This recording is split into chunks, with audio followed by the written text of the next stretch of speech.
Welcome to Respawning Fire, the kick-ass irreverent gaming podcast where three lifelong friends gather to talk about video games. I'm Holden DePardo. That's Chad Michaelinis. Hey, Chad. And you're you.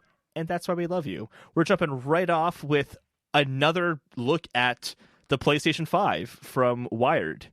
Thank you to Peter Rubin for working with Sony to talk to us about this. You're welcome. AKA write an article That's that we Peter's read. Voice. You're welcome. So we got some new information. Let's just barrel through what's here, and then we'll discuss it. So it's now officially called PlayStation 5. I know you're surprised. What? Big shocker. I think this is hilarious. Jim Ryan, the CEO of SIE, said, "It's nice to be able to say it. Like a giant burden has been lifted from my shoulders." Really? Has it been a burden to not say it's called PlayStation 5? You don't know. You don't know. Maybe behind the scenes they were thinking about calling it NARB. NARB. The PlayStation NARB. Maybe Yeah, maybe even dropping PlayStation name in general. Yeah, maybe. They're just going to call it NARB. Yeah, PlayStation, the brand get rid is of the. poisonous. Just call it NARB. NARB. Whoa. It's coming holiday 2020. Mark Cerny did offer some updates or kind of some clarifications on things that they had stated in the last Wired article. The first is that ray tracing is hardware accelerated via the GPU. It is on a software process, which is really good news. That means it'll probably work very well. It's also designed for it. It's not shoehorned, it's designed for it. This was cool. The solid state drive performance is... They kind of talked a little bit more about that. So basically, on spinning disk drives, developers might need to, as I kind of put it, artificially speed up the performance of that hard disk, so they don't have to wait for it to spin all the way around to get to certain data. Now they don't need to do that because the solid state performance is so much higher that file sizes could be smaller. I think it's worth explaining that a bit more.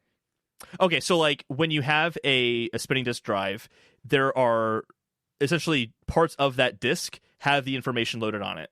So if they needed to load up certain trees, was that duplicate information? I think is important. Well, I'm getting to that. So they'll have like a tree, but if they don't want to wait for a full rotation to get to that tree, they might put that tree on different spots on the disk, duplicating, as you just said, so that it doesn't have to spin as far to get to that each time. But they don't have to worry about that anymore. They can just put the tree there, and the solid state drive will be able to access it extremely fast no matter where it is. So you'll reduce the file size like that. It also means that because they can have like a more granular control over the data and how it's located, they can also say like, hey, you don't want to play the single player of Titanfall 2 because you've already beaten it? Just delete that off of your system. Just keep the multiplayer portion and go ahead and keep playing. That's a really cool addition. So it's like, I have Red Dead Redemption 2. It's 100 gigs. How much of that's the online that I never play? Also the single player that I never play. Even though I really want to. So that's some really cool stuff. They kind of offer two good clarifications there. Also SSD, because the SSD and how it works and how that kind of ties directly into the game's performance, you are required to install games to the SSD, even if it's on a disk. We'll come back to that when we discuss this, I'm sure. The game discs themselves on the PS5 are going to be 100 gigabytes. It's going to have a 4K Blu-ray optical drive on the system. That's some nice shit to hear. Hallelujah! I don't know what this means. This is kind of vague, but they said it. Home screen will offer more information, preventing you from having to launch games to, quote, see what's up. That means that, right now you can see sometimes, Holden is playing Apex Legends as this character. And you can see that from like the friends list or from the Apex game icon. I get that, yeah. So this is saying there's going to be a lot more information about that. So like, but what Holden... does that look? When I'm wondering though, is like, what does that look like in the UI? Oh, so it's a completely different question. You understand what it's saying, but you have more questions. Yeah, I have more questions. Like, how does that look? Gotcha. How is that going to perform? Yeah. Then they jumped into the next generation DualShock. This stuff sounds fantastic. First of all, the biggest feature of all, USB-C connector is the biggest deal out of all of it. Hallelujah! Joking aside, that is there, though, to be frank, but that's a good one. The bigger deals are it's going to have adaptive triggers that have varying degrees of resistance. So, like, they make this example of if you are pulling the string on a bow, like maybe in a game like Horizon Zero Dawn 2, which is going to be coming out definitely to that system. Horizon 1 Dawn. Horizon 1 Dawn. you'll feel that resistance of the bow. Different guns will have different feel because a sniper rifle is different from a shotgun. That's kind of cool to see how that's going to play out. There's also going to be haptic feedback that's much, much more refined than we've seen before. I'm thinking it's similar to HD Rumble, probably more advanced. And they throw this example out there of, I put Conde in here as well, just to Peter. So Peter says that he was impressed with the haptic feedback that he saw in demos for GT Sport and Astrobot Rescue, where, especially in Astrobot Rescue, walking over different types of terrain, like grass or sand, he felt a different response in the controller, which is something we have not necessarily seen from HD Rumble. It seems like this might be more persistent throughout the game, as opposed to HD Rumble, where it just kind of pops up when Mario runs over a spot that has a moon on it. Yeah. Or like tells you how many balls are in it. Yeah. Dane Deasy's balls. Trademark Dane Deasy.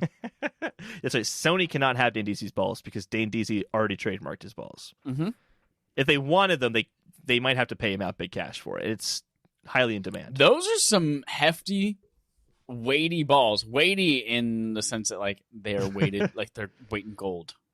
Yeah. Speaking of weighty, the controller is heavier than the DualShock 4. But it will be lighter than an Xbox One controller when the Xbox One controller has batteries in it. Yeah, so seems like a nominal difference between the two. Yeah. Peter also noticed a hole on the controller. Was it a microphone, he wondered? Mark Cerny and a the hole spokesperson. that you pee into whenever you're playing Death Stranding. Mushrooms grow out of it. Mark Cerny and the spokesperson were coy about that. They just said, we'll talk about that later on. And then is that the PlayStation assistant thingy that we saw the patent for? The spokesperson said, we make lots of patents we may or may not use in our products, which if it was a no, they would have just said, no, that's not what it's used for. Well, they can't say you're going to pee on your controller. And then the last part of this is that Marco Thrush of Blue Point Games, who did Shadow of the Colossus, they said that they're working on a big one right now, and that we'll just have to wait to figure out the rest. Or for now, we'll have to figure out the rest. So they're working on something PS5. It's a big game. Who knows what it is? They've already said everything. They've already said that same thing, but they just hadn't said that it was PS5 related before. Because Blue Point, after Shadow of the Colossus came out, they're like, our next game is bigger than Shadow of the Colossus. It's a big game. And everyone's like, ooh, what is that going to be? Scalebound. Shadow of the Colossus, but the sun is closer, so the shadows are bigger. Ooh. So that's all the PS5 stuff we got. It's lighter than it was the time before, I think. But I think the controller is a big deal. Yeah, I think the controller's the most important thing, which makes me so fucking pumped for whatever PSVR 2 is. Because if they can take that kind of technology and immerse you in that visually and with haptic feedback, I'm jizzing everywhere. If the headset vibrated against your face as you're using it, that'd just be insane. Yeah, so that whenever you have like a vibrating towel on your face when you're riding first class in a plane, you can feel that the same. True that. Yeah. Also, what do you think the SSD size is going to be on this thing? That's what I was going to ask. If everything is mandatory to install on the SSD, that sounds like you're not supporting external storage. Not only that, the game discs are up to 100 gigabytes now. Are they expecting that's going to be a regular size for games? I feel like that's a little bit of future-proofing. Okay. I don't know, because even a terabyte SSD is expensive, and that's kind of the expectation I think people are going to have is, well, my PS4 Slim even has a 1 terabyte option now. The PS4 Pro obviously has a 1 terabyte option. The PS4 Special, like 500 million edition, had 2 terabytes in it, right? Yeah, it was a 2 terabyte. Are they going to go down to like a 256 because they need to save money on solid-state drives? Like, that'd be a huge letdown. You can't. Although I do think all of these things that they're talking about, being able to install part of a game or uninstall part of a game, is all in prepping us for, by the way, this is going to be a smaller than expected hard drive.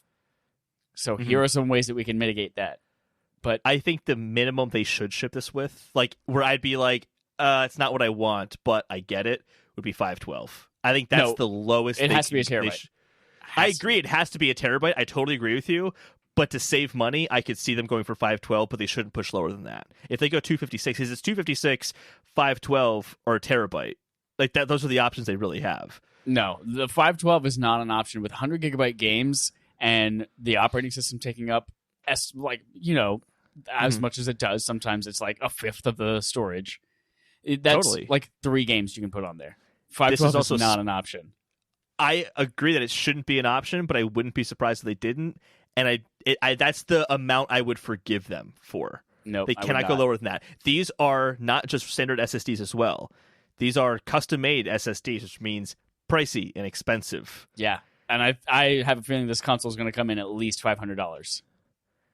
Well, this is where I'm thinking there's all that rumor of PS5 and PS5 Pro coming out at the same time. What if the PS5 Pro is, hey, if you want a little bit better graphics and you want storage you could manage and deal with, get the Pro. If you just want to be a quote-unquote more casual console user, then get this like regular PS5 that has the 512 storage. Or God forbid 256. They'd be laughable if they came out with a 256. It'd be laughable. Nope, not an option. Not even considering it. It's not going to happen. You're wrong. We'll see. I bet you $3. It is too early to be making guesses like that. I can't put serious money down on the table. We're a year from release, Holden. Here's my thing, though. Anyone who's excited about the haptic feedback of the DualShock 5, which, let's be honest, that's what it's going to be called, can no longer make fun of me for liking HD Rumble. No, we can.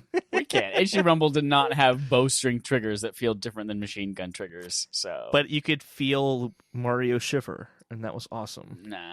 Nah. It's great. HD Rumble's cool, but it's not a godsend like you were saying it was. It's incredible. So, do you have any more thoughts on PS5? You have now that we can officially call it PS5? Was that? You have 2 more stories here on it. I know, but that's not about the console itself. Okay. So you're good about the console itself? Yeah. Cool. So moving on from that, dozens of PlayStation layoffs in Europe as PS5 was announced. So the impacts are already happening. PS5 is already destroying the industry. So basically all this means is that there were layoffs because of the restructuring that we saw with Sean Layden and the other guy from... Who's the guy that got moved out as well? The guy from Japan. The guy from Japan. I forgot his name. Him as well. Those restructurings are impacting the marketing and PR firms, or departments, I should say, within Sony, which they're probably just restructuring because they want to have a lean, mean machine to market and kind of push the PS5 out with. Well, a few years ago, they relocated global headquarters from Japan to America, to the U.S. Santa Monica. Not Santa Monica, Santa something. One of those California Santas. And so since then, they've been kind of going as is with still having a Sony Europe and a Sony Japan and a Sony North America and all. And each one has been operating kind of independently. And so this restructuring, it sucks that these people are losing their job, but now they're just like, we're going to have one marketing, one PR department, and it's going to serve everyone globally, which I think is a better strategy going forward rather than having fractured messaging. Well, that's what I'm saying. They're leaning up the machine so it's more effective. Like they would have issues with third-party partners not being certain of what's the deals going on because they have to talk to different segments of the company, which felt like talking to different companies at times. Yep. So it's skimmed it out. Sucks that it happened, but there's now a lot of redundancies in those roles. We still know a lot more about these layoffs than we do about Sean Layden, which sucks.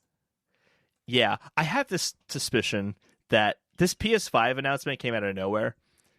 And I feel like it was just like, don't pay attention to Sean Layden. Look at this, more PS5 stuff. Sean Layden's dead somewhere. They killed him. Sean Layden is dead somewhere. Probably not. Well, you can't say otherwise. I can't say otherwise, but there's other possibilities. Like he's humiliated is just staying at home. Which is, I think, more likely. Oh, poor Sean Layden. GameStop stock drops by 5% following the PS5 release announcement. This one makes less sense to me. I get that. So, like, the shareholders were saying that they dropped out because it means that they're not going to be bringing in console sales at a higher volume because the new consoles within the final quarter of 2019 and the first quarter of 2020. But if, like, no offense to them, if they were really paying attention to the video game industry, would they have thought that the console is going to come out by the end of this year or early next year anyway? Like, sounds like they don't know what they're talking about. Oftentimes that is the case. These shareholders are not people who follow the industry like we do. They are just people who have a lot of money who are very reactionary to really dumb things. It reminds me of Apple announcements where like Apple announces a brand new phone and they know it's going to sell well, but the stock always drops a little bit after they announce new products because AR glasses weren't shown off or something ridiculous like that. Although maybe that's coming soon. Who knows? Who knows? But yeah, that's a PlayStation 5 stuff. We got a lot of stuff to talk about this episode, actually. There's some pretty huge stories. We got a huge breakdown of the behind the scenes at Atari with the VCS, which I'll just say this. You won't be surprised. Number 6 won't surprise you. We're talking a little bit about Xbox Game Pass and how that works with certain developers. And we're also talking about this whole Blizzard China debacle that went down. So we're going to talk about that too. Jed, before we do all that though, what'd you play this week? I played Borderlands 3. I'm getting close to the end of that game. I'm on like story mission 18 of 23, I think. I am frantically trying to finish that game. I'm enjoying it. I love it. But I have other things to play. So I'm now trying to power through the end of that game so that I can get to Destiny 2. I can't wait. I downloaded it again. You guys had so much fun last week playing it, and I got so jealous. I launched it just to get the trophy pops for the Warlock and the Hunter unlocking all the subclasses trophies. And then I played just a bit as the Hunter for the first time in Destiny 2. My Destiny 1 character was a Hunter, but then I played a little bit as the Hunter in Destiny 2, and I was like, holy shit, so much has changed since I got into this game. There are so many different ways to manage inventory, and there are the seasonal things that are completely new to me, and oh my god, that's crazy. There are finishing moves for the melee attacks that are super dope, and you can unlock new ones, and it's like, holy crap, that's awesome. There's so much that's new to this game, and I can't wait to replay it all with a fresh lens and perspective. So basically, you couldn't wait until you finished Borderlands 3, just started playing Destiny 2 anyway. I started it, but now I'm going to finish Borderlands 3. I can't wait. If you don't know why we are playing Destiny 2, it's our game night game for the next few weeks. So playing it on Thursday nights, just going through strikes and the weekly missions and stuff like that. And play those along thanks with to Trevor Bettis for kind of informing us that that's the better path to go. No, if you're fuck going to do that story guy. missions. Have you ever met Trevor Bettis? Me neither. He's but dope. We've done He's awesome. shows together. Just kidding. That guy's great. So play it on your own. The raid itself is unlocked from the beginning and only has a light level requirement or power level requirement of 750. So technically, which is where you attempt start it now. But if we power ourselves up, then we might be able to actually beat it in one night. So November 7th, if you are looking to play the raid with us, November 7th. Also, join our clan. Join our Destiny clan. Respawn Aim Fire. I haven't done that Holden, do it. Because as we all complete things throughout the game, then we all get bonuses. So join our clan. We've already got me and Dusty and Dallas and I don't remember who else. Join it. I also played Beat Saber again. Surprise! I just wanted to give an update on High Hopes by Panic at the Disco. As the game, he now hates Beat Saber. It's the worst game he's ever played. Still fucking love it. I am so close to getting the song every note perfect on double the speed of the song and with the arrows disappearing on it. I've gotten 30 different times I've only missed 2 notes. And it's so frustrating, but also so satisfying. And at one time I was 7th in the world, but now I've bumped down to 11th on that song. I know. Shame I upon thought you my were family. good at this game. And then Trover Saves the Universe, I got that platinum! Ooh, ooh! 40th platinum. Happy birthday to me. I got to play as Jopo. There's a stupid update where they replace your purple Trover character with a yellow character named Jopo, who looks just like Mr. Poopy Butthole from Rick and Morty. And oh, that's from Rick and Morty. You don't just say that. And that's funny. It's so dumb. But I played as Jopo to do something like clean up trophies to get some more power babies to put into my eyes and all that fun stuff. And they just take all the dialogue, and anywhere that they would have said Trevor or Trover, they just replace with Chopo. So it's like, oh my God, I can't believe you're here, Chopo, doing all this shit. It's so fucking funny, but it totally fits the character of this game. There's also a new DLC that dropped this week for it for free that I can't wait to play. Loving it. And then Dragon Quest XI, I played more of the demo. I am slogging through this thing a half hour at a time, trying so you're really to like liking it. I know that everyone says the beginning of the game is the most boring, awful part of this game, so I am trying my hardest to fight through to get something interesting. So I've only spent like 3.5 hours total with it so far, but it is not catching me, but I'm trying.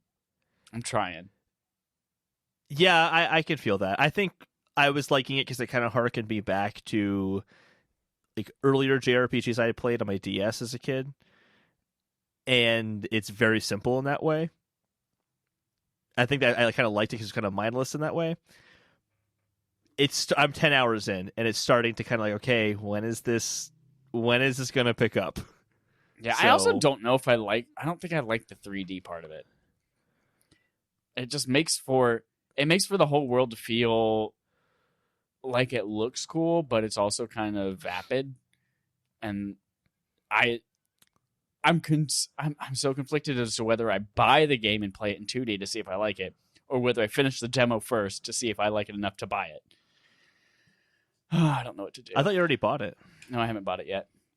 I'm still playing the demo. I own it now, so I feel like I have to beat it. And I have to keep pushing through. Keep pushing. But I also know that I have 50 hours left in the story. Yes! Speaking of story, what other stories have you been playing? Well, I've been playing Destiny 2 as well, and I fucking love it. It is so good. It is better than Borderlands. It's a looter shooter in every way as far as I'm concerned. It controls I think everyone better. in the world disagrees you're wrong on Borderlands. That's fine. Whatever. I'll be in the minority on that. That's cool. But Destiny 2, the shooting mechanics are... I mean, this is compared to Borderlands 2. I have not played Borderlands 3. But it's just... They're so much more refined. It's just such a mechanically sound game. I absolutely adore how it feels. But also, Bungie's really good at first-person shooters, so that shouldn't be surprising. There's just something satisfying when you get that headshot and their head, like, pops to the like black smoke. It's so cool. It's awesome. Yeah, and you sound I like a feel serial like... killer right now. That's a callback to Affable Idiots, which you guys will hear on Thursday. You should listen to Affable Idiots. It's a fun show. We talk about house music for 35 minutes. and call Holden the serial killer. Yep.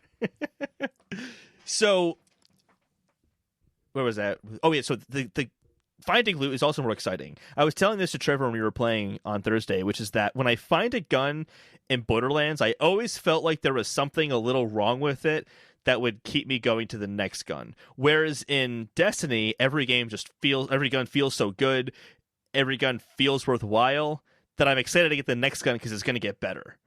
And that's a much better cycle than I think it exists in Borderlands 2. Also, the existence of strikes and things like that make it better to play with your friends, where I don't feel like I'm missing out on the story, and I'll do the story when I'm on my own playing. Have you started the story yet? I have started the story, yeah. How far are you in?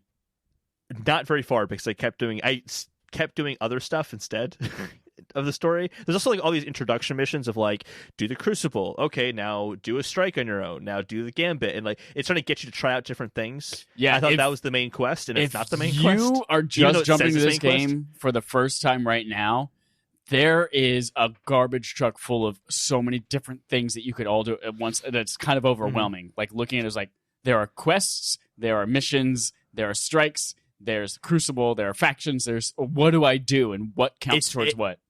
It is overwhelming a little bit, because I started a mission, then realized, oh, this is an expansion mission. I shouldn't do this. So I finished the mission because it's already in it. And now I'm like, okay, where was the main quest again? But the main quest is...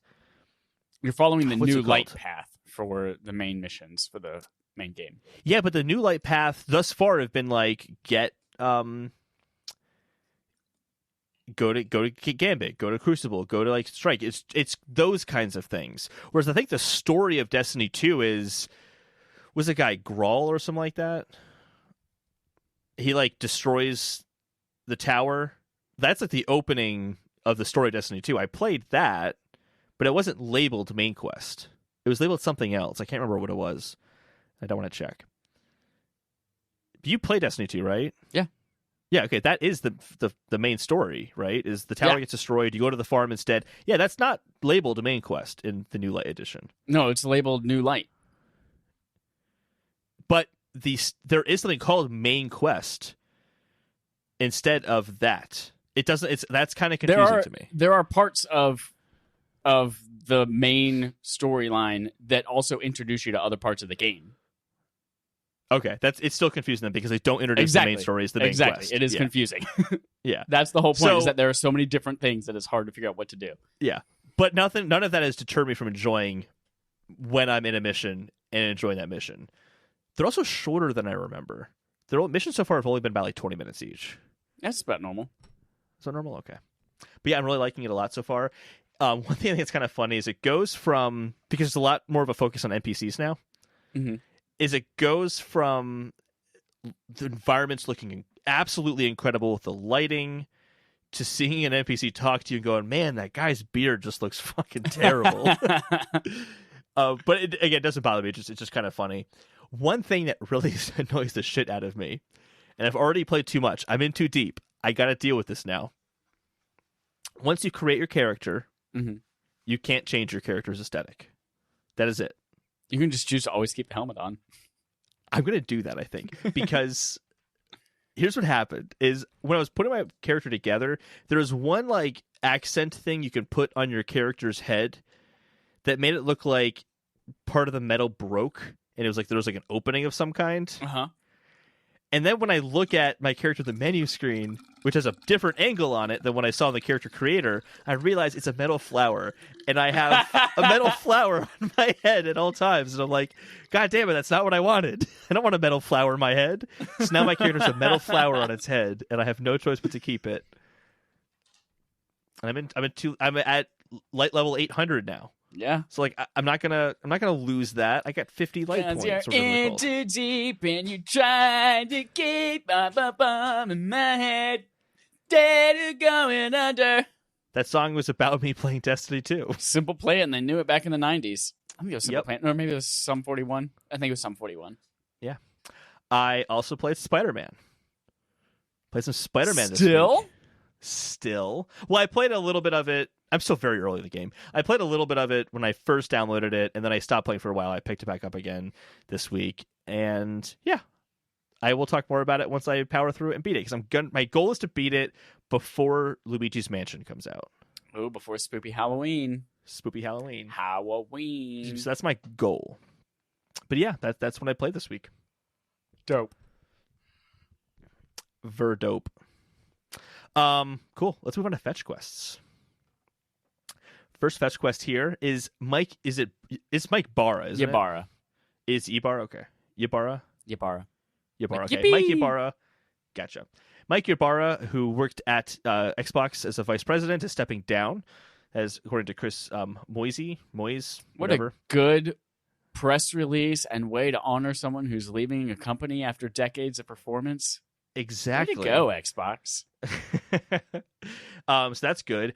Outer Wilds is set to release on PS4 October 15th. There's a new launch trailer that debuted, and Chad said something along the lines of, "Why didn't anyone tell me about this game?" Right? Exclamation point, question mark.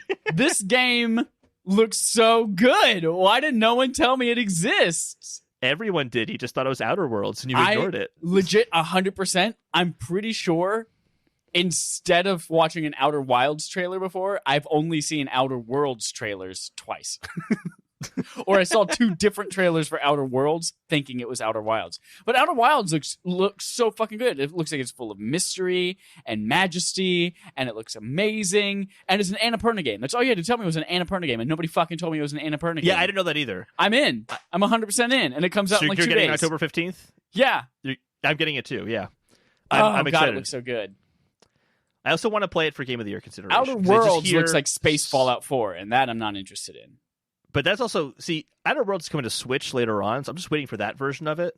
And then Doom has been delayed, so I'm like, cool, I got time to play another game. I'm going to play this. Outer Worlds is coming to Game Pass, so I'll just download it for free and then not play it. Moving on, Google's apparent plan to tackle lag on Stadia explained. Basically what it is, this is actually kind of cool. They will use AI to predict what button you might hit next and then pre-render that stuff ahead of time, a few different options, so that when you hit the button, it can respond instantaneously as opposed to having to send it back to a screen later on. It's some kind of wild stuff, but they said that in a few years in perfecting this technology, they might get it to a point where, and this sounds absurd, it might work, it might feel more responsive than a regular console does. Yeah. This is also something, so they're predicting different outcomes based on your habits or machine learning and AI, and then they're like, hey, we're going to send all of these video frames to your device.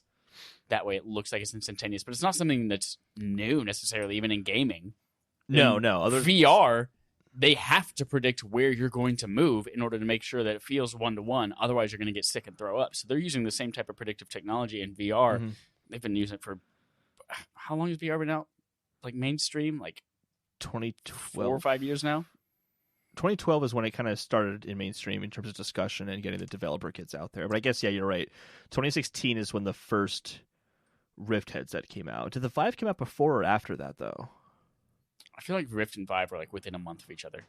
Yeah. But yeah, it doesn't matter. So this type of stuff has been for VR for a while, and now people are like, oh my God, they're going to make me push a button I didn't actually push. No, that's not how it's going to work, dumb. You'll start to be able to blame games like, damn it, Dark Souls, I didn't hit that button. AI just told you I hit that button. That'll start happening. Yeah, this is cool stuff. I still have doubts on it'll be more responsive than a console game. Don't quite get that, but maybe we'll see one day. Microsoft is apparently also working on that same tech to build into xCloud, according to the developer they talked to, at least here. So that's cool stuff. I already mentioned this story actually earlier. Doom Eternal is going to be coming out in March 2020. Specifically March 20th, which is the same day Animal Crossing comes out, which is 3202020. Big problem. That'll never happen again. That date will never come around again. You can say about every day. Yeah. Switch version has also been delayed further than March 20th, which is a shame because they said that would be released the same day as everything else, which I was looking forward to because I might have grabbed it on Switch, but I think I'm actually just going to get that on PS4 anyway. Don't grab that on Switch. Yeah. What are you thinking? I was thinking I was going to grab it on Switch. What are you thinking, Holden? Dumb thoughts, apparently. Chad, walk us through our Microsoft Quest log here. So there's a misleading headline called Oxenfree Creator Explains How Xbox Game Pass Works for Developers from IGN Unfiltered. So this actually comes from an episode of a podcast called IGN Unfiltered that Ryan McCaffrey does over at IGN, where he talks to game developers and they come in and they just chat about a bunch of shit. The developer of Oxenfree, Platonic, who's also has the upcoming game After Party about out drinking the devil, basically, in all these interesting ways. They opened up briefly during the interview to not talk about how Game Pass works for developers in terms of like, how do we get paid and all this kind of stuff and the negotiations and that kind of stuff. What it actually is when people mention that somehow when your game goes on Game Pass, it makes it more successful sales-wise. Everyone's always been like, I don't understand how that works. And he's there to say, oh, it turns out it actually does. And they had a couple of examples, like Oxenfree has sold 1 million copies across all the different platforms. And then it's also been downloaded 3 million times on Game Pass. That was their first game, Oxenfree. So with that being said, he's like, more often than not, people are then playing this game. It's getting visibility because you get the free marketing with Xbox from all of their inside Xboxes, and these games launch on Game Pass today, trailers and stuff like that provided by Xbox. But then people are playing it there and then actually double dipping and triple dipping and buying it in other locations as well. And he mentioned that it might just be due to that particular part might just be due to how like the size of the experiences and the length of the experiences that they have, that people are comfortable for a few hours of gameplay for a little bit smaller price, buying it multiple times.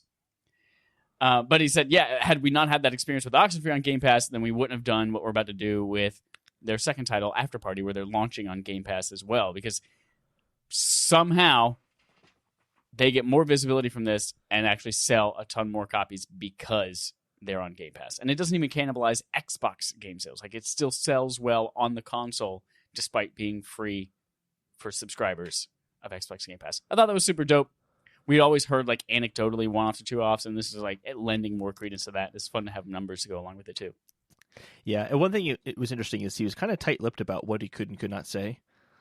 About, like, he never really mentioned what the actual deal was to get Oxenfree and After Party on. He said, we got Oxenfree on there. It's similar to Netflix, and that's kind of all he alluded to, and then said we got a similar deal for After Party as well. He kind of alluded to the fact that, yes, there are ways that they make you feel more comfortable up front putting your game on the subscription service, so, like, to make us believe that maybe they get a lump sum up front, which we've already speculated for years. Yeah. And that there's some other thing afterwards. Yeah. I mean, that makes sense. If anyone could say it, we would have known about it years ago. Yeah. I wonder why, Netflix, though. Is that a competitive PSN thing? So, I don't know. It's interesting to me. Well, it kind of ties into, I think we have this coming up later, probably PSN Plus pays less than or more than this company service, which pays less or more than this company service. So, like, if word got out that, hey, their going rate is this, I don't want to be on Xbox Game Pass unless you also pay me this. Oh, yeah, okay. Cool. Let's go to our third-party quest log. All right. I'm gonna try to be quiet during this one because we all know that this just pisses me off. It is so much worse than you think. Okay, so here's the headline. It's game over. Atari VCS architect quits project, claims he hasn't been paid for 6 months. Holy shit. This is from Kieran McCarthy at The Register. Good job. This is some really good reporting. This is a lot. So let me just run through all of it, and then we'll just shit all over Atari afterwards. Okay, so Rob Wyatt is the head of Tin Giant. He's a design firm that is working with Atari VCS. He is the head architect of the VCS. And he left the project because, again, he hasn't received any money to him or his organization in the past 6 months. Quote, I was hoping to see the project through to the end and that it wouldn't come to this, but I have little choice other than to pursue other opportunities.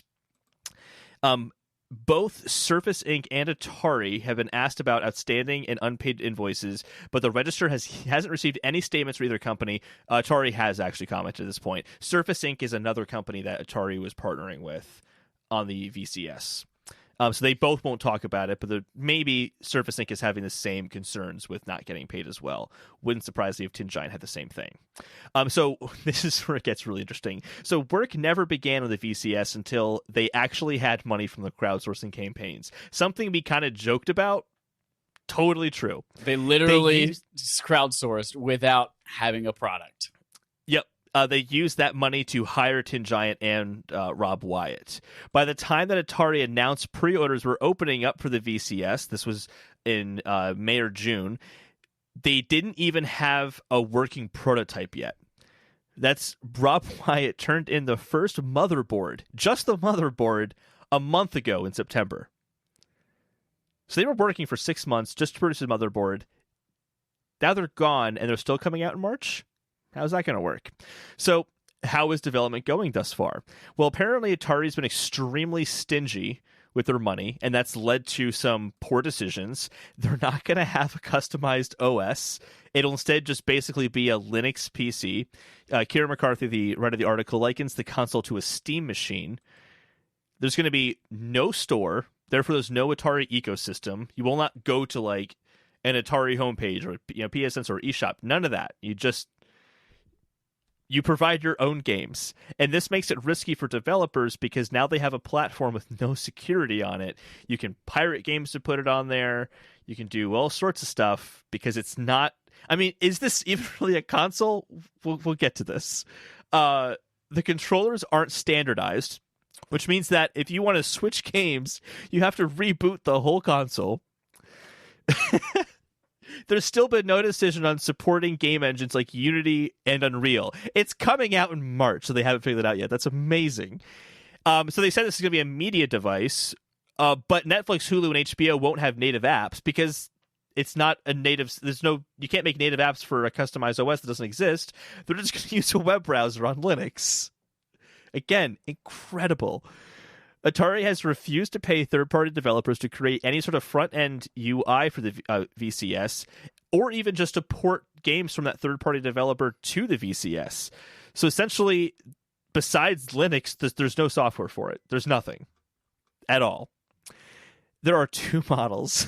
This is my favorite part. There are two models, one with 4 gigabytes of RAM and another with 8 gigabytes of RAM. The 4 gigabyte model only exists because there's an exclusive deal with Walmart. Well, they're going to have their own exclusive Atari, and Walmart had a stipulation that the console had to be $250. So rather than do anything that would make sense, they literally took the 8 gigabyte model and just take one of the two RAM cards out that's 4 gigs and leave an empty slot in there and then market it as upgradable. Which is ridiculous.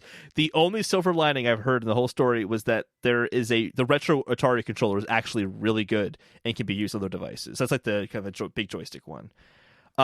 We do have an update, and that's that Atari has responded, and here's the quote. Atari wishes to inform you that some of your questions indicate that you possess information that is incorrect and or outdated. In addition, some aspects of the Atari VCS project clearly have been leaked to you in violation of existing confidentiality agreements, and Atari therefore hereby reserves its rights in that respect. Wow. I talked a lot for a while, Chad. What are your thoughts on all that? I'm sure you're fucking on told Atari's you so. side. That's it. That's all I gotta say is I told you so. It's trash. Yeah, this is shocking. This is really bad. It's hard to imagine what the behind the scenes looks like. How as an executive do you go in and work on nothing essentially and say you're going to release a console with no custom UI? Didn't we see pictures a while ago of like what their custom UI would have looked like? I don't know. I've blocked it out of my memory. This is amazing. But you can still pay $100 a year to stream Atari games through a third party onto it. Ooh, wonderful. Yeah. I'm just really trying to wrap my head around how this works. So you have a Linux machine essentially that you plug into your TV. Do you move the cursor of Linux around with your joystick, and then a keyboard UI shows up when you want to type in something? So far, do you have to plug in a mouse and keyboard to use it? Like, the hardware is gorgeous and looks really nice. Meh. I think it looks nice, but man, I mean, if this does come out, it will be the biggest joke system ever. I mean, move aside Ouya, Atari VCS has beat you out. It's already beat it out and it's not even out. And it's never coming out. Yeah, at this point I think it's safe to say it's never coming out. They're I was holding on. Funding pre-orders. Well, apparently there aren't many of them. They've only sold 15,000. So wouldn't have that much to return on. Although, do they have the money to do that? If they had to... Well, they don't have to pay a console architect anymore. Well, they didn't pay him anyway. They didn't have to pay him at all, yeah. Yeah. I think this is just baffling. It's like, I don't know. This might be... I typed Atari in here. I'm going to change it to Atari. Desanti water. Desanti. Yeah, this is, again, some real stuff that's shocking, but not surprising. I knew it the whole fucking time. I knew it. I think we had posted a few videos to YouTube, and I think someone responded to us talking about Atari on there, and so some of the lines of like, no, they're all working really hard inside of there. It's a good stuff. Like, I think you commented back to them. It was probably an Atari spokesperson. Yeah, who's like, no, this thing's going to be great. No, it's going to be great. Go pre-order it for $400. I just can't imagine. I still can't get over the fact that it's running Linux. Like, a lot of things run Linux, but it's like literally running a desktop UI version of Linux. That's incredible. Yep. Oh, man. Okay. Moving on to another story that's just amazing. Konami has brought back Silent Hill, but don't get too excited. It's in the form of a slot machine, just how you wanted it. Yep. The Silent Hill Escape. Yeah, Silent Hill Escape is just the first of several Silent Hill-themed slot machines, with more to be announced at the Global Gaming Expo, because one was not enough. It reminds me of when they released I think it was Metal Gear Solid 3 Snake Eater, like the really gorgeous remastered footage, and everyone was like, "Oh my god, what is this?" And then it turns out it was for a pachinko machine. God damn it! I think this is one of those things where to us this sounds really tone deaf, but they keep pushing this new direction. They make their money from pachinko machines and gambling. That is where Konami makes most of its money. Yeah. It's just a shame to see. Like, I've never played Silent Hill, but it's always one of those franchises I would love to dip my toes into if it were like a new game came out at any point.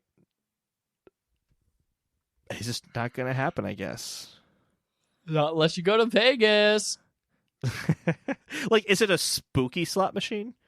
Is it spoopy? Is it supposed to scare you? Like, this is stupid. Scare you out on your money. You get frightened and leave your wallet behind.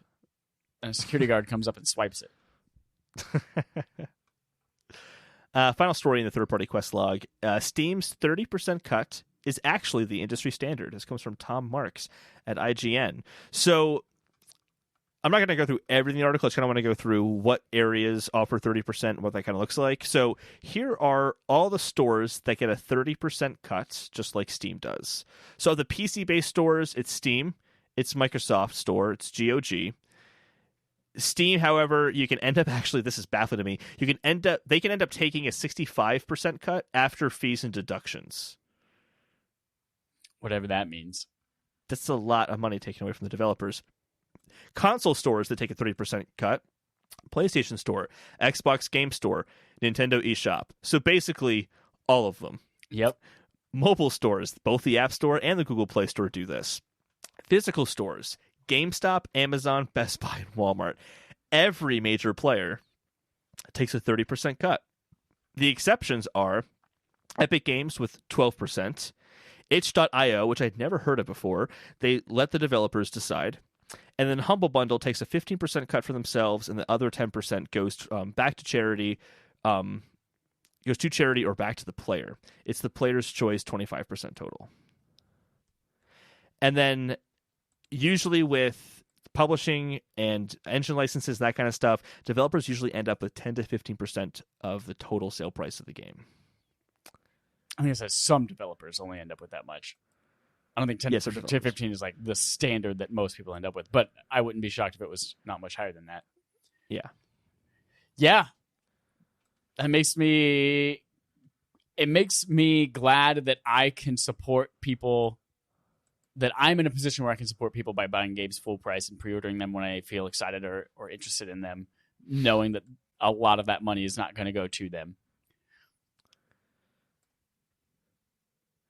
It's one of those things that I get it with GameStop, Amazon, Best Buy, Walmart, because there's more that they have to consider. They have to ship. There's like the shipping to the stores. There's maintaining the stores, which is, I'm assuming, more expensive than maintaining a server. Well, Steam's argument has always been like, but we also have other features, like we have the community forums and things like that, and we have Steam trading cards and all these things that we have to support as well. But I mean, yeah, it looks like it's industry standard, but apparently there's a big movement already going on of behind the scenes of people trying to disrupt and change this, which is what Epic Games Store has been pretty successful in at least making visible, if not making changes to it. I think what's interesting in the story is with Epic Games, you kind of realize what they're actually up against. Before it kind of seemed like, oh, they're up against Steam. Like, no, they're not. They're up against everyone. Yep. To bring the 30% down would be impactful to the industry. GameStop barely makes a cut to begin with because, they barely make a profit to begin with. At least they're struggling. I should put it that way. They're making money. They're just struggling. So yeah, I don't know. It's interesting. It kind of reframed that whole narrative for me. They've been framed. All right, let's move on to this main quest, which is Blizzard and China. Whoa, what a clusterfuck all week long. Yeah. This is really fucked up. So, Blizzard suspends a Hearthstone player for "Liberate Hong Kong" statement. This first story came from Nicole Carpenter at Polygon. Ching Wu Wei, who is Blitzchung, said "Liberate Hong Kong, revolution of our time" directly into the camera before being cut to commercial during a post-game interview. He was also wearing a gas mask, which is like a sign of showing support for the Hong Kong protesters. So both Chung and the interviewers faced repercussions. Blizzard claimed that Chung's comments violated rules involving damaging Blizzard's image, offending the public, portion or otherwise, or disgracing yourself. He violated one of those terms that's in the rules. Therefore, they revoked any prize money, permanently removed him from Hearthstone Grandmasters, and banned him from any Hearthstone esporting events for a year. The interviewers were also fired. That's actually part I feel really bad for. They didn't tell him to say that. They didn't tell him to say that, and immediately after he said that, they cut to commercial. Yeah, they so did what they should have done. They didn't have a chance to like reel the conversation back in. We'll talk about that a little bit later when they talk about justifications for this. Yeah, so I actually feel really, really bad for them. People online are super outraged about this. I went to the Blizzard subreddit to see what people were saying, and the top 50 posts of all time on the subreddit, all posted within the past few days, were just raining on Blizzard's decision to ban Chung. All of them. All 50 of them. The next one that wasn't was about the Diablo mobile game that everyone was upset about. So basically just like the top 50 posts are people being really upset at Diablo. But to put this into better perspective, that Diablo post had 4.5 thousand upvotes, which is a good amount. That 11 months ago was the highest, or a few days ago, was the highest upvoted post on that subreddit. Now... Oh, actually, typo here. Now the highest post has 65.3 thousand upvotes. Not 6.3 upvotes, as I wrote in here accidentally. That's the highest one right now. There was another one that had 180,000 plus upvotes, but it was taken down and deleted by the original poster. So people who are kind of avid fans of Blizzard are super, super pissed. IGN wrote an article, "The Blizzard China Controversy and Why #Boycott Blizzard is Trending," by Jordan Serrani at IGN. So he says even a creator of the kind of, what is it called? The World of Warcraft Classic, that's what it's called. I couldn't remember the name of it. So the World of Warcraft Classic, one of the creators of that, Mark Kern, said he's opposed to Blizzard's fear of China and the silencing of Blitzchung. He says, "I'm calling on Blizzard to stand up for what is right." So even internally, they're having some problems. Other Blizzard employees covered part of a statue that's in front of the company headquarters that says "Think globally and every voice matters." They just covered those portions up. Actually, there's a third one too. It's "Think globally, lead responsibly, and importantly, every voice matters." So of those three, they covered up "Think globally" and "every voice matters." And anywhere from 12 to 30 Blizzard employees have performed a walkout protest. The article also noted that Blizzard, their income from China is 12% of their total income. So it's not their biggest amount, but the idea is that they see a lot of potential for growth in that market, so they might not want to stir things up too much. Tim Sweeney of Epic Games, he came out and said that despite Tencent having a 40% stake in Epic Games, he promises that no Fortnite players would be banned for any statements on politics and human rights. He must have been like, yeah, I get to like lay it into Blizzard and like defend us. This is gonna be great. So people are upset. And basically, Blizzard had to say something. They had to come out and say something. And they had such a bullshit response. This is insane. They said that they stand by their vision to think globally, lead responsibly, and importantly, every voice matters. They stand by that vision. Quote, "The actions that we took over the weekend are causing people to question if we are still committed to these values. We absolutely are, and I will explain." So I'm paraphrasing what they were saying, but they kind of brought up 3 points. One is that their whole every voice matters. You can say anything you want to. They just want to avoid topics that would be maybe upsetting or uncomfortable to some people who just want to enjoy the tournament. So they don't really want political talk. They don't want, talk about like race, gender, sexual orientation, that kind of stuff. They just want to keep it to the tournament. So say anything you want as long as it's about the tournament. The second is that the shoutcasters are there to build up excitement, not to talk about politics and state their political opinions, which in this case the interviewers were not doing that. I don't know why. Right. That they were This fired. is the part that they're like, hey, their statement saying, hey, this is why we made the choice that we made, is because they're supposed to be there to build up excitement for the game. And like, cool. Well, then when some person went rogue, you didn't allow them the opportunity to steer that back, and then suddenly now they've just lost their job because of it. Yeah. That's totally unfair. Absolutely. And the third thing they said is Chunk's specific views weren't the issue. They said had Chunk said the opposite point of view, that Hong Kong needs to succumb to China, he would have faced the same exact repercussions. Then they go on to be humble. What has Blizzard learned from this incident? I thought this was hilarious. One, they reacted too quickly. Yeah, that was the problem. They reacted too quickly. Chunk's ban is now down to 6 months from 1 year. It was just too harsh. So we're just going to half it. And they will continue to apply the same rules. No divisive or social political views could be mentioned at a tournament. It's worth noting they did also return the prize money. They did. Yeah, they'd originally taken away all of his prize money, but I think that was such a weak response from them.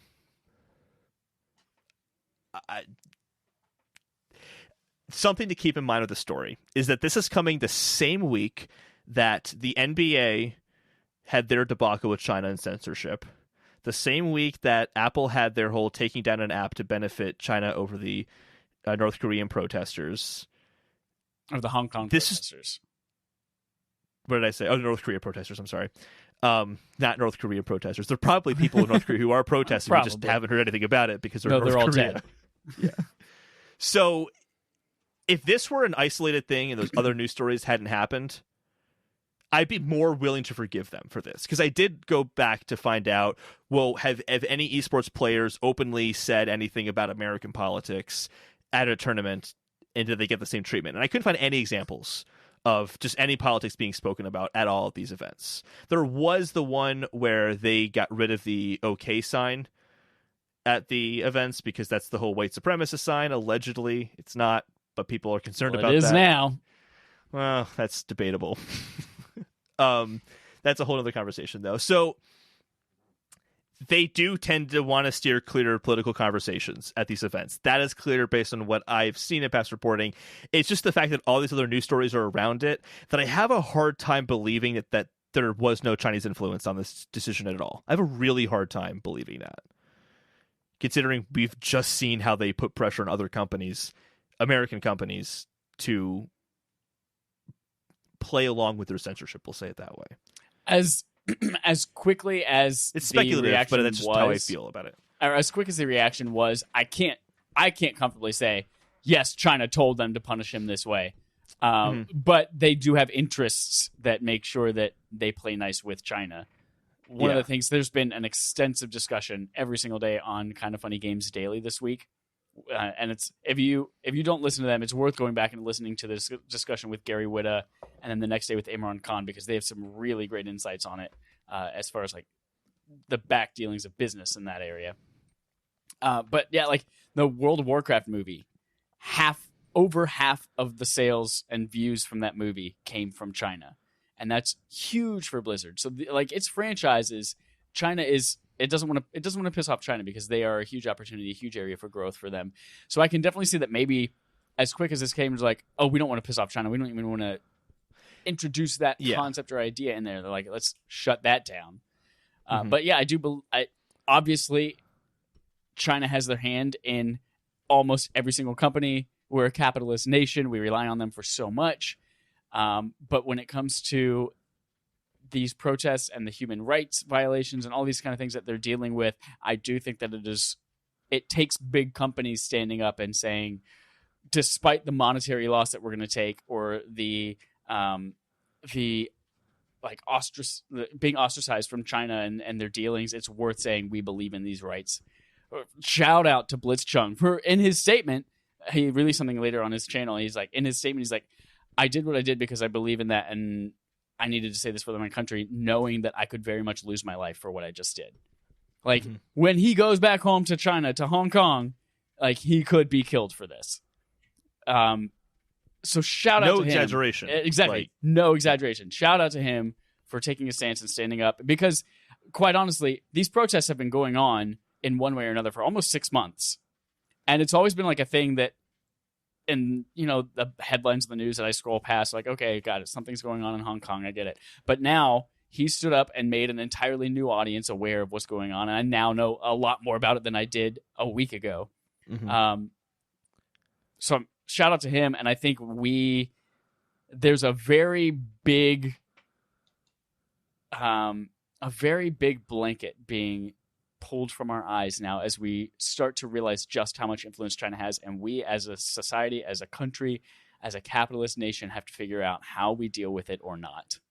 And that's kind of what I meant by China's involvement in this decision. Mm-hmm. I don't think that I'm going to call him Winnie the Pooh, because I don't know if you know that meme. Because it pisses him off. Oh, I watched Last Week Tonight with John Oliver. Okay, yeah. So I don't think Winnie the Pooh actually tapped Blizzard and was like, cut the camera right now, go to commercial. Like, I don't think that happened. But it's like you said, like, you have movie companies going back to like Iron Man 3 where, okay, we're going to make certain scenes of Iron Man 3 to cater to a Chinese audience. We're going to, like, if actually there's examples of Black Panther completely changing their marketing for China because they knew that they had to show it differently, had to speak differently there than it did to an American audience. So they do clear things, and apparently there's also, like, scripts will be written, and they'll be like, hey, you need to change these things in the script because we want to sell this movie in China, and the way it's written, we know there's going to be some concerns. It's like everyone kind of already knows how China wants things to be censored, so they just kind of play along with it. And my huge concern with this is that we might have freedom of speech here in America, and we might not have censorship here in America from a government entity, at least. But because of globalization, it doesn't matter. There's a lowest common denominator censorship where, because China is an economic authority in this world now, they have the ability to change how American companies even talk to the public here in America. Like, the NBA players could not talk about their stance on what's happening in the China-Hong Kong protests, even though they talk about issues in American politics often, which is great that they talk about those issues. It's just really concerning.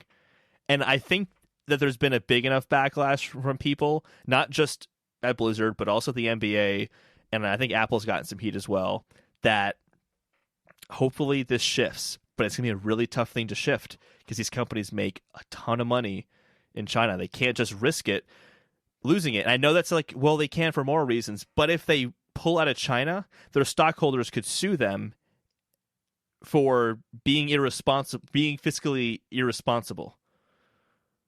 So, like, they're kind of in a rock and a hard place right now. Yeah. It's really tough. I mean, obviously, let's not rely on China so much at this point. I think we know that because that's what's putting the pressure in the first place. But, man, what a huge story. Yeah. It's going to be shit for BlizzCon in a couple of weeks as well. There are already huge protests planned for BlizzCon. They're like, all right, just announce Diablo 4. It's not ready yet, but just announce it. They have to. If they go into this BlizzCon and they don't announce Diablo 4 after last year's mobile game. And this. People are going to burn it to the ground. Yeah, we're announcing some new skins in Overwatch. Get excited, everyone. Oh, all right. Let's move on to something more fun. Dustin Estate Hill, he tweeted at us for a Ryan subscriber interrogative. He said, hey, at Respawn and Fire, gonna keep it spoopy.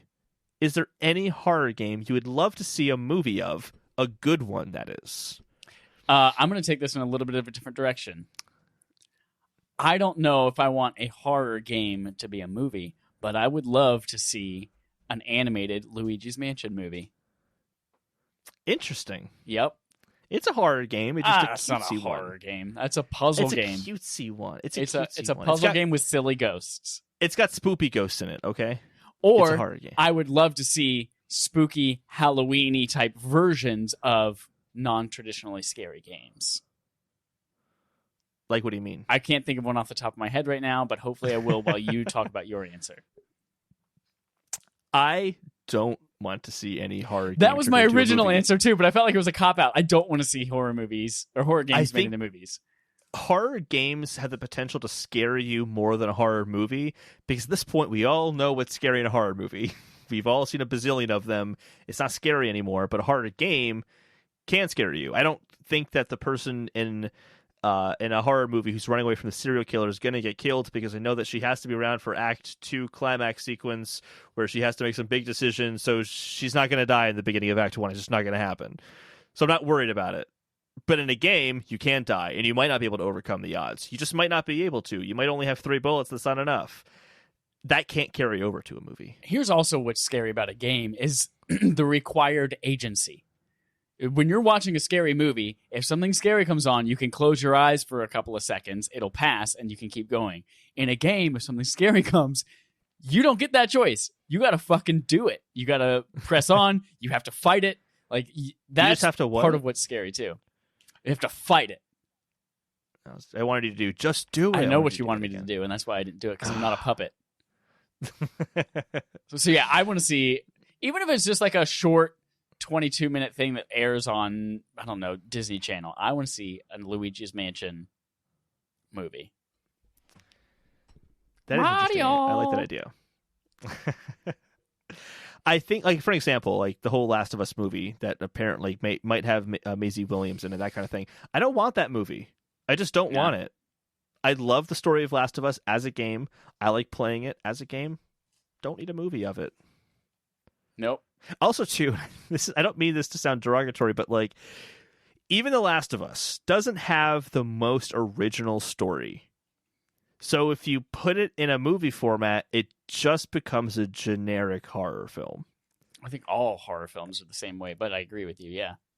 I mean, I don't mean that you as move into a new house, the new house is spooky for some reason, and then you conjure up something demonic, and you have to put it back, and it destroys the house. Somehow they could somehow make up a zillion Paranormal Activity movies, though. Yeah. Just stop moving. Everybody stop moving, and nothing spooky will ever happen again. The first 3 Paranormal movies were actually good, though. I liked the first 3. I didn't watch past 2. No, I think I watched the first one and maybe the 4th one. Oh, the 4th one was awful. I remember. Awful. 3 had some cool practical effects in it, where I'm like, how did they just... I don't know how they did it. I don't know how they did a lot of stuff. It was good. I do like your idea, though, of taking games that aren't traditionally scary and making them scary. Like, what would a Metroid Prime horror game look like? That might be kind of cool. Yeah. Like fighting off Heck some yeah. zombie space pirates or something like that. Yeah, I'm into it. Or a rabbits horror game where you just realize there's no monsters, just rabbits going blah at the corners and stuff. God, those games are so stupid. I love them. So yeah, sorry, Dustin Estate Hill. We don't really want any horror game movies. Sate's but thank you for your question. We have plenty of towels. Thanks. Let's wrap up with Game on Game Show, the game on our gaming show where we play game on games. Whoa, that was more strokey than normal. This week we have a returning segment called Video Game Would You Rather, where we've got 3 hypothetical situations where you have to choose which one fucking sucks and which one fucking rocks. This is my favorite game we play. I love Would You Rather. Well, this one's always the most difficult to come up with. So if we're ever not playing Video Game Would You Rather, it's because I forgot about it till last minute. And so I came up with a flesh it out segment instead. So we've got 3 Video Game Would You Rathers that I came up with today in between napping for 5 minutes each. I would like come up with the first half of a Would You Rather. Like, okay, what's the opposite of that? I lay my head back down, close my eyes, and I wake up. Oh, yeah, that's it. Okay, good. And I go back to sleep. Here it is. The first one. Would you rather have to control all your video games with a Rock Band guitar or control all of your video games with a Bop It? You remember Bop It? I do remember Bop It. Oh, man. Bop It, twist it. Flick it. Bop it, flick it. That's right, okay. I can't remember all of the things, but I remember the ad. Whoa, that's... to me, that's actually easy. I'm going to take the Rock Band guitar, right? Mm-hmm. The guitar? Okay. Right. Because I've already seen someone beat Dark Souls with one. So I know that it's possible to play games with it. And if you can beat Dark Souls with a guitar, you can play any game with that guitar. Yeah, I guess there are knobs on it. There's the whammy bar. There's the strum bar. There's at least 6 buttons. But the Bop It's got pretty complex. It used to be just twist, bop, and pull it. That was the other one. That's pull it, yeah. But now they have Pull it. flick it. They have a little wheel that you roll on it too. Like there are some interesting input methods on there that I think could map pretty cool to a video game. Not to mention, it's easier to hold in two hands in front of you and like kind of rest in your lap versus a guitar that you gotta be like. That's a good point. I mean, at this point, you're gonna have a hard time controlling the game regardless. Irregardlessly. I would go Bop It just because I feel like you could do cooler things with Bop It. You've convinced me. I'm swayed. Yeah. I'm gonna pull it and I'm gonna do Bop It. Can we call you Patrick Swayze? What? R.I.P. Next up, number 2. Would you rather have super babies put into your eye sockets? Oh, sorry, this should be power babies. Have power babies put into your eye sockets that grant you the ability to be more resilient. Or be shaped like a chicken nugget. So have super babies that do what again? Power babies. It's power babies. That your eye, you no longer have eyeballs. You just have empty pits in your skull. And you have to put power babies into your eye sockets. And they allow you to be more resilient. But so, I can see through them. Not really. For this example, not really. In Trover Saves the Universe, yes, you can still see. Okay. But if I'm a chicken nugget, I still have eyes? If you're a chicken nugget, you still have regular eyes, but you're shaped legit like a chicken nugget. Do I have hands still? Yes, you still have hands and you still have legs. And this is not like the human race has these things. This is you have these things. No, I got you. You know, I think I'd be a chicken nugget. Because here's why. If someone saw me walk down the street with little power babies coming out of my eyes, they'd be like, what the fuck? That guy is weird. Like, let's get away from him. But if I was a chicken nugget, they'd be like, that's weird, but he's kind of adorable. He's a little chicken nugget who's just like stumbling around. And I'd have hands, so I could still like, play games. I could see because I have eyes still. I'd be a chicken nugget.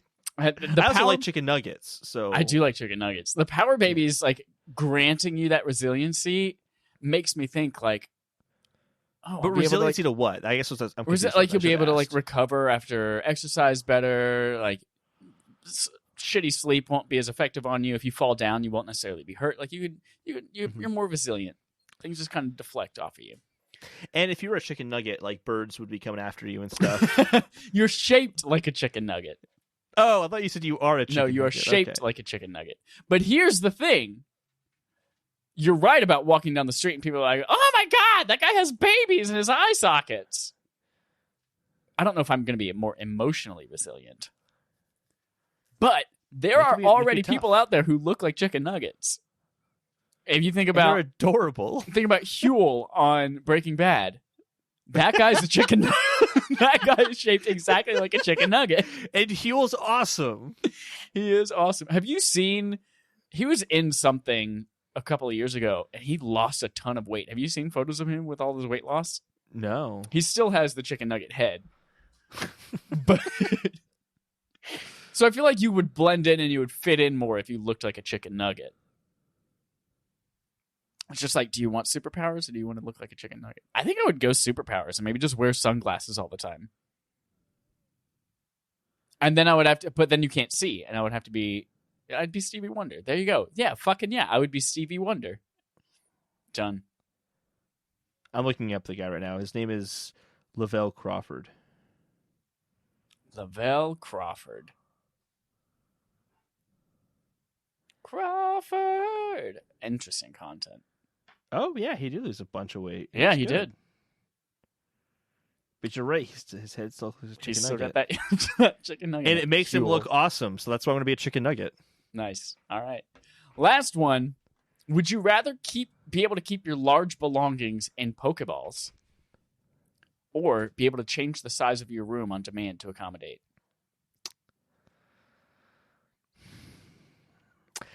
I would choose to change the size of my room, because here's the thing about the Pokeballs. And this is actually a question I didn't realize I had about Pokemon. all the Pokeballs looks the same. How do you know you're actually throwing out the right one? Like I want to get my huge TV. Oh, that had the couch in it. I'll need that in a second. Let me pull that back in for a second. Oh, no, don't look at that one. That's not for your eyes. Like that's my blow up sex doll. That's my blow up sex doll. Yeah, that I keep in a Pokeball.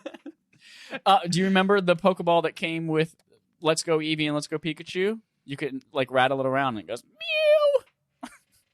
Yeah, but like, what's your couch gonna make as a noise versus? That's a couch noise. Versus your blow up doll is squeaky, squeaky, squeaky. So I have a drawer filled with Pokeballs, and I'm just like, is this one? Nope, not that one. And just holding a bunch of my ears. Sharpies like exist, Holden. Sharpies, but the Pokeball, I can't ruin the aesthetic of the Pokeball. All right, so then get a Great Ball, an Ultra Ball, a Premier Ball, Quick Ball. There's so many Gold and different Silver types. Ball, Safari Ball, the Bug Ball, the Net GS Ball. All of them. The Gold and Silver Ball is the GS Ball. I already said that. Chad. Listen. Look it up in the lore because it's not actually true. It did debut in the Gold and Silver games, but it doesn't stand for Gold and Silver. Oh, really? It doesn't? No, it's part of the myth of like being able to get Celebi from the Gold and Silver Ball, but it actually wasn't attainable in those. But it was attainable in whatever the third game was. Crystal, was it? Ruby and Sapphire? No. Anyway. Oh, Crystal. Yeah, Crystal. Okay. Anyway, I feel like so you would be able to like make your room bigger or smaller to accommodate things as you wanted, and be like, you know what, I could really go for working out at home. Let me go. Whoop, room is bigger now. Yep. That sounds great. And then I'm ready to like be really. I want to watch the movie Buried with Ryan Reynolds and pretend I'm in a sarcophagus with him, and just like shrink my room down and be really immersed in this movie. Have you seen that movie? Yeah, it's actually pretty good. So good. Yeah. Really good, yeah. Way better than it had any right to be, considering it only takes place in a coffin. If you were claustrophobic, do not watch that movie. No, don't do that. Don't do that. I would do Pokeballs, though, because what's interesting about that is that, yes, it saves you space in your room. You now only need a room big enough to accommodate like one or two large things at a time. But it also gives you the ability to make things portable that weren't necessarily portable before. So if you want to bring your TV with you, or bring your desk or your bed, can you imagine going to a hotel or something like that, or going to a friend's house and be like, listen, I know your bed is shit. Let me just, here's my Casper mattress. That would be dope. Or, you know what? I'm going to go camping. I don't want to have to sleep in a sleeping bag. I'm like, there's my Casper mattress. See, I think pop up a piano wherever I want. I think you can do all of that with just shrinking your room down. Shrink it down to the size so it fits inside of a Tupperware container that you put like a sandwich in. And then you just carry it with you, and you're like, hey, I don't want to go camping. I literally just have my room with me. I'm camping in my bedroom in the middle of the forest. The square footage of your room changes. Your belongings don't change with it. Oh, okay. See, I figured the belongings changed with it. No. It's all about managing space. Your belongings can change size with Pokeballs, but your room stays the same. Or your room can scale, and you can put as many big things as you want in it. Okay, I'll take the Pokeballs then, because that changes it. Because I figured, I can take my room with me anywhere I go, but I can't. No, you can't. Although it would be really nice to pay for a closet in San Francisco, but then be able to have something huge instead. That would be nice. It would be like a Harry Potter thing, where like really the room's actually like 12 by 12. It's like super small, but it's actually a mansion when you walk into it. Like in Harry Potter, things just expand like that. It's like through magic. Sirius Black's house that's literally like hiding in plain sight and just like tangent, but this is important. What happened to that leaked Harry Potter trailer from like last year? Yeah, that was like not teased, but like leaked before even Game Awards. We haven't seen that at all. Yeah. And it's a PS5 launch game. I mean, the trailer was blurry, so you didn't really get to see the fidelity of the graphics or anything like that. But it looked like pretty close to feature complete. It did, yeah. I mean, they had a whole trailer made for it. Yeah. And it was one of those things where it was not a fake. That was definitely real. Yeah. God, I want a Harry Potter game like that so bad. Me too. Make it happen, Chad. Let me just call beep boop boop boop. Let me run down the street. The new movies aren't cutting it for me. I'd like something else. Who was it that was supposedly making that? What? Who was making the Harry Potter game that leaked? Probably WB Games, because didn't they make the Harry Potter movies? I mean, they publish it. I have no idea. Montreal's making it, or probably Naughty Dog. Probably Yeah, not. you're Maybe right. Nintendo. You're right. You true, Cut. You Yeah. true. That's it for Game on Game Show, and that's it for our podcast. Go to patreon.com/respawnaimfire if you want to do a few things. Get some dope wallpapers. You want to play Destiny 2 with us, New Light, every Thursday night, game night in October, and raid with us on the 7th.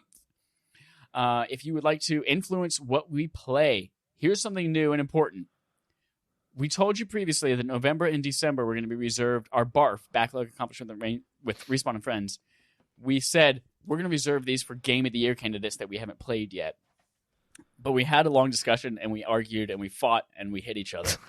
And we decided Actually, that... is Chad making a lot of sense to me going, yeah, you're right, Chad. It was like the exact opposite of There that. just aren't enough games that have come out already this year that we haven't played that are worth playing for Game of the Year, or that we feel like we would give a fair shot to. Like, for instance, I'm not going to play Fire Emblem Three Houses because I'm going to hate the whole experience because I hate strategy games. And then the ones that are coming out, we're going to play regardless, so we don't want to make your vote not matter. And if you don't vote for a game and we play it anyway, like, that's useless. So we've decided to do something different. Holden is going to take over for the next 2 months. And because there are a ton of games coming out that we have to play, we have Death Stranding, we have Star Wars Jedi Fallen Order, we have Luigi's Mansion, we have Pokemon not Sun and Moon, Sword and Shield. We have so many things that we have to play. We're still going to play those, but Barf will be bits of Barf for the next 2 months. Bit of barf.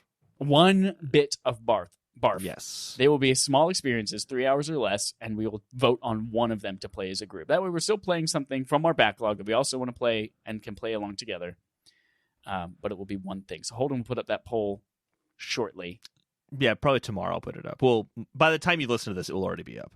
Cool titties. That's again, you can vote on that if you're a patron. You can play that game and send us your thoughts about it at any time throughout the month. Speaking of, we're playing Metal Gear Solid this month.